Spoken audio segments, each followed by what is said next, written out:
Let's bring in Donald Trump's campaign manager, Kellyanne Conway, right now. Kellyanne, thank you for joining us again. I know it's an early morning out there in Las Vegas. I want to ask you something about something that Donald Trump said in the first debate. He said, if she wins, talking about Hillary Clinton, I will absolutely support her. Last night, he refused to say he would accept the results. What changed?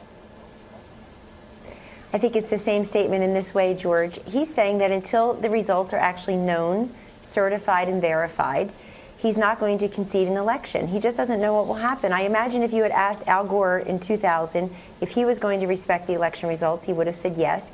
He actually called to concede the election to Governor George W. Bush, called back to retract the concession, and then, as you know, George, we had 6 weeks until the Supreme Court of the United States decided who the next president would be.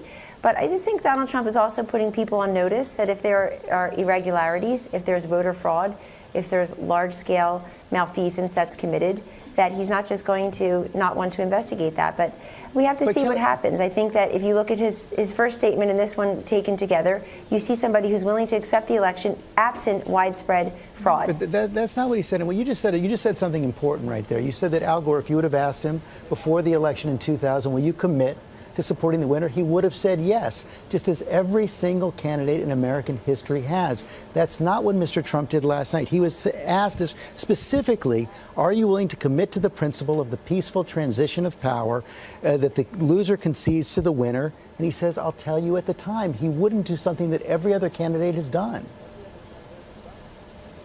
Well, he loves the country, and it's why he ran for president, and he respects the principles of democracy. It's just that he can't say what's going to happen. If the election is very tight, if it's just a few votes here and there, if, as was the case in 2000, George, if one state like Florida is less than 600 votes, as was the case then, we just don't know what will happen.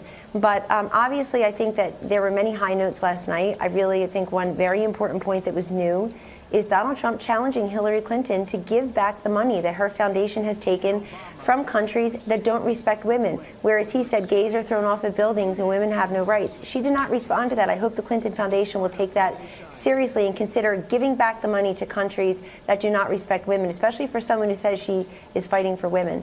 And we'll take those questions of the Clinton campaign right there. But let me just, so Mr. Trump, his position right now is that he's not going to commit to accepting the results in advance of November 8th. That is rock hard. You heard what he said last night, and I think if you take that in combination with his earlier statements that you read, George, you find a candidate who is willing to respect the free and fair democratic process. But he just wants a fair shot. You know, if you're Donald Trump, you don't get a fair shot most days. We saw just this week 96% of donations given by working journalists went to Hillary Clinton. He got 4% of them. We saw just this week you have specific journalists colluding with the Clinton campaign, asking them if they'd like to edit a piece before it's filed, or asking if they're upset with a particular package that was put on the air, on the TV or radio. This is not how a full and fair democracy works, and we would just like to have a fair shake most days. So is he saying that questions about press bias are reason enough to question the results of the election?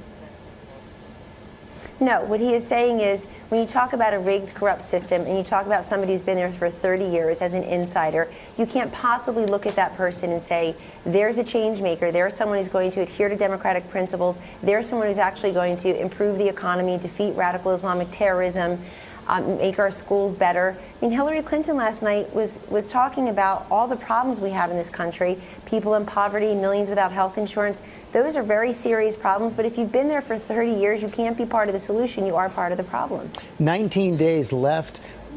Donald Trump's still behind, according to most polls right now. What more can you all do to shake up this race?